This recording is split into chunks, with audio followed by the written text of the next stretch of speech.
So, friends, here is such a review. It appeared on a Telegram channel close to the Kremlin. Let's read it. This concerns the direct line with the president of the Russian Federation, the traditional one that takes place every year, gathers a lot of questions, people, and so on. Look at what they write. The president devoted a lot of time to the special military operation, starting the direct line not with the economy or some other secondary issues, but with the situation at the front. Vladimir Vladimirovich showed that the war is now the most important thing. I hope all Russians understand this. And if someone still doesn't, the channel's interlocutor said, he also drew attention to Putin's words that we are ready to go further and finish off this beast. So about going further, finishing off the beast, here is this fragment. What did they do to the civilians? We're just itching to act. We're ready to go further and finish off this beast. When they saw what was done to the civilians, there were even grandmothers being shot, drones being killed, and so on. A bit more modestly, the man is embarrassed. Such an audience is probably here for the first time. The context of this statement, it's not really a statement here, I don't know. It's more of a reflection on the question. Yes, the question that was sent via electronic communication. A question from Dnipropetrovsk, yes. Well, just imagine for a moment, right, what that is. Well, this is an absolutely propagandistic story, made up, yes, a question from Dnipropetrovsk.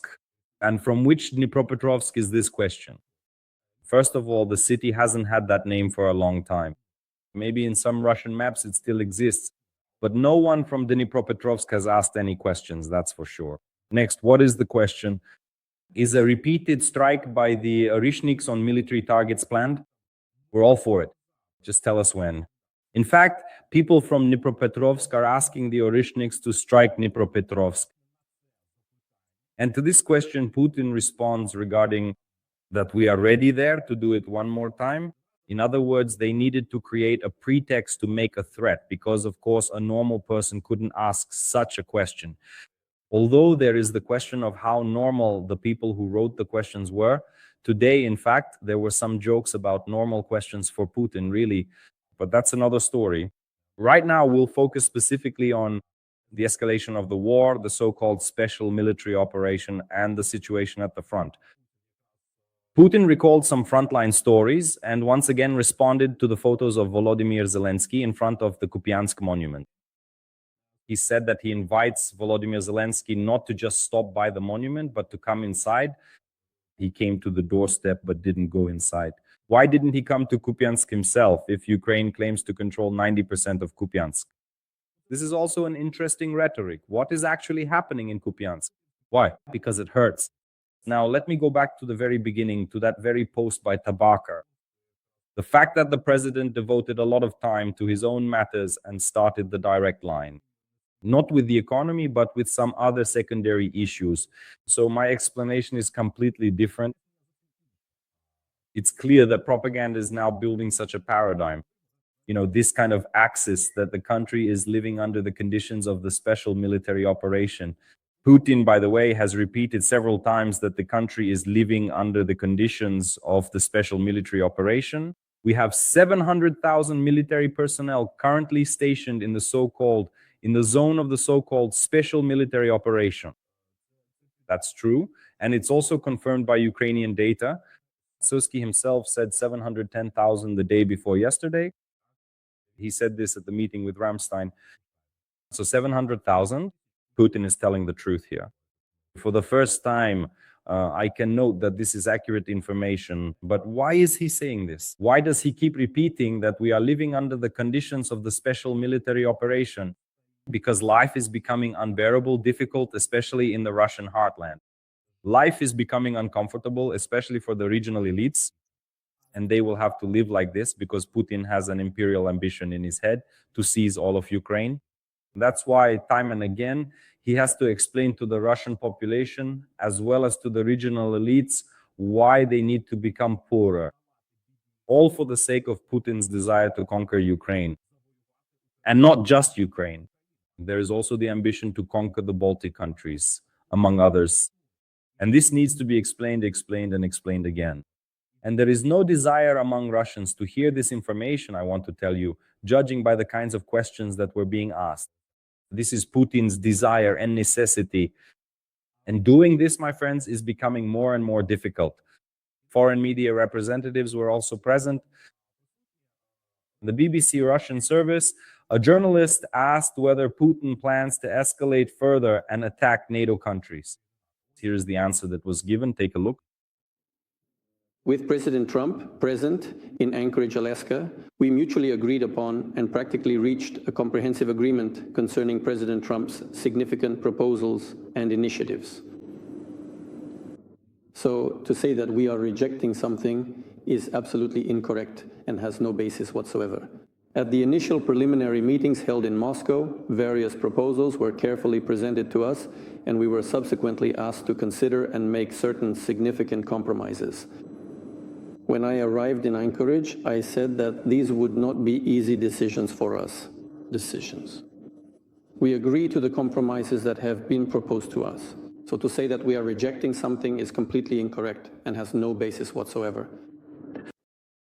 This is essentially a signal regarding the meeting of the Russian negotiating delegation, which is set to take place this weekend, basically Saturday or Sunday. The exact dates right now are not being specified, since today the final coordination is still taking place between the Ukrainian delegates, in particular Umerov and Vitkov. The meeting in Miami is scheduled. It will take place right now, possibly even at the very moment you're watching this review. Well, and then regardless of the results, a meeting with the Russian representatives is supposed to take place. This has been confirmed. Today, President Vladimir Putin is explicitly stating that he fully expects the continued and productive continuation of this very important dialogue, along with the significant agreements that were successfully reached in Anchorage, Alaska during their recent discussions. This is viewed exclusively in this way. And there's another very interesting and significant point. Putin clearly anticipates and expects to see in the comprehensive final document, which is formally known as the peace plan. We have always consistently stated this as well. We are fully ready and genuinely desire to resolve this ongoing conflict peacefully, based entirely upon the fundamental principles I meticulously outlined in June of last year at the esteemed Ministry of Foreign Affairs of the Russian Federation, and by eliminating the primary cause that led to this crisis. Let's recall exactly what is meant by this, starting from the end. The root causes being discussed, Putin's. And this is primarily about the expansion of NATO, the North Atlantic Alliance, which after 1997 actually gained new members, Slovakia, Romania. They joined this alliance. With the start of the full-scale invasion, new members included Finland as well as Sweden, which had maintained neutrality since the 1800s, since 1814, dating back to the Napoleonic Wars. But this happened. And Putin insists that the main reason is NATO's desire to expand eastward and the Ukrainian authorities' actual intention to join. This especially triggers Putin. It's the preamble of Ukraine's constitution, which states that Ukraine's goal is to join the European Union. There's no problem with that. Also to the North Atlantic Alliance, no one is planning to change Ukraine's constitution. That's the official position, Kyiv's red line, and so on and so forth. But the guarantee from the United States, which has in fact now been received, let's not have any illusions, essentially received from Trump, is that the main NATO country, which makes the largest financial contributions to the organization, guarantees to the Russian Federation that Ukraine, at least during Trump's term, will not make any attempts. And the United States accordingly will not respond with a positive decision regarding Ukraine's accession. This is the first issue, which in principle has been resolved. Next question.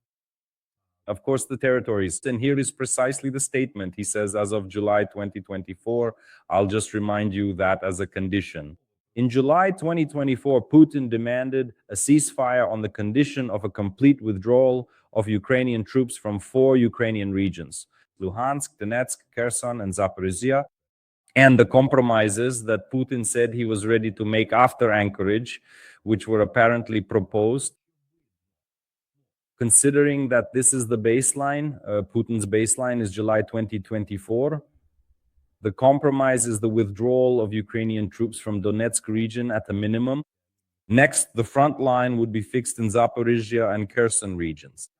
And accordingly, probably as an exchange for the withdrawal of Ukrainian armed formations, troops, defense forces from Donetsk region, this would mean in turn the release of the occupied territories in Kharkiv and Sumy regions by the Russians. I'm just stating the facts, that's all. We can't say whether it's positive or negative. I'm simply stating what's happening right now. This is yet another reminder. Well, next comes, friends, absolutely militant rhetoric from Vladimir Putin, which is connected to the threats that may arise along the way. The topic came up for some reason. I think because it's a change in NATO's doctrine, which exists, the blocking of the Suwałki corridor. And this particular situation directly concerns the Kaliningrad region, which is essentially a distinct and somewhat isolated enclave located in the northern part of the European Union. Here's what Putin replied. There will be threats of this kind created. We will eliminate these threats. And everyone, truly everyone, should fully understand this critical situation and clearly realize that actions of this particular kind will simply and inevitably lead to a significant escalation of the ongoing conflict that has not been witnessed or experienced until this very moment. And will take it to a completely different level and expand it into a large-scale armed conflict. Everyone should be aware of this. Is that what you want? It's just a scare tactic, nothing unusual, because according to the latest data, I read reports that are publicly available, which specifically concern control over the Suwałki corridor, which essentially connects the Kaliningrad region. Logistically, because in fact the Suwałki corridor is the gateway to the Baltics. The doctrine that existed before 2022 provided for control over the Suwałki corridor within 60 hours. So that's basically a couple of days. Now, all of that has changed. Why? Because there is a real threat of expansion or escalation of the conflict primarily into Lithuania, Latvia, and Estonia. And in order to prevent this, there needs to be absolute immediate control and response to any occupation from the forces of the North Atlantic Alliance, specifically in the Kaliningrad region, and thus to gain control over the Suwałki corridor. You know that there are currently North Atlantic Alliance formations there, and in principle, there are Polish armed forces corps dealing with this situation. Putin is simply saying that he remembers this, that this shouldn't be done. He shouldn't. And accordingly, Putin also shouldn't do anything related to possible provocative scenarios concerning those three Baltic countries. Another very interesting manipulation that I want to draw attention to is Putin's comment regarding the possible elections in Ukraine. He also touched on this topic and did so from an unexpected angle. He has already meticulously come up with his very own detailed scenario for these upcoming elections and subsequently commented on it in this particular way, expressing his views. Once again, they all carefully lined up and cast their votes. We truly didn't need anything at all. We did what we thought was necessary. And today's representatives of the Kiev regime, if they want to, will do the same. And if they want to use the election solely to stop the next advance of Russian troops, that's the wrong choice. And nevertheless, now I'll say something that might sound unexpected. We are ready to consider guaranteeing security during those elections in Ukraine. At the very least, to refrain from strikes deep within the territory on election day. But of course, there is one issue here that we also cannot ignore. There is an issue we cannot overlook, namely on the territory. Here is the continuation. I'll tell you what he said next, but here we need to pause for a bit more detail. Look, it turns out that the Russian president, Vladimir Putin, or more broadly, the Kremlin, does not completely rule out the possibility of eventually ending peace negotiations, but at the very same time, they will undoubtedly demand new and substantial legitimacy for the current government in Ukraine, which is a significant and complex issue, wouldn't you agree? He has repeatedly called the government in Kiev, in Ukraine, a regime, an illegitimate government, since due to the war, the presidential and parliamentary terms are being extended in Ukraine. That's why Putin sees this as an illegitimate government that will not be able to sign a peace agreement. If certain agreements are not reached by Christmas, as Donald Trump wants, then interestingly, Putin is not taking the issue of holding elections in Ukraine off the table. Right now, both the president's office and Volodymyr Zelensky are actively commenting on this situation. And Volodymyr Zelensky is even leaning toward the idea that elections could be held with the help of online voting. This is particularly for polling stations abroad. This comment exists. It was made a few days ago. This is a slightly different topic, but Putin has latched onto it, hasn't he? In other words, he envisions holding elections in Ukraine even under the continuation of the so-called special military operation. That's very interesting.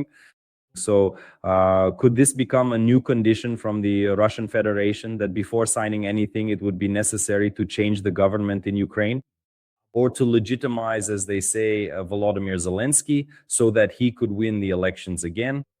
And if the idea of online elections was very controversial for you from the perspective of civil society in Ukraine and the parliament as well, and Zelensky acknowledges this, there is no consensus with the parliament on this issue, but for Putin, obviously, there seems to be some kind of consensus. Because what comes next? Next comes the story that currently in the Russian Federation, as Putin interestingly put it, there are between 5 and 10 million Ukrainians.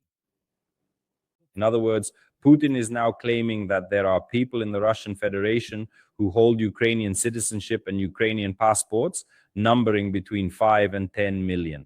Can you imagine 10 million Ukrainians with Ukrainian passports on the territory of the Russian Federation? What are they doing there?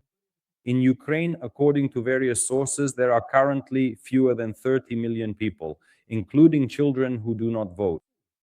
So the electoral potential in Ukraine, in fact, according to Putin, is equal to the electoral potential of Ukrainians with Ukrainian passports who are on the territory of the Russian Federation.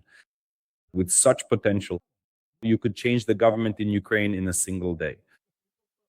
Do you understand this whole situation now? This is an entirely new circumstance, and I think it deserves a great deal of attention here and to respond to it there. The Kaliningrad region, some other nonsense about extending their Oreshniki, well, that's one story. It seems to me that right now we need to respond specifically to this aspect. How Putin is planning, and obviously this plan is ready, to change the government in Ukraine or to legitimize Volodymyr Zelensky under certain conditions.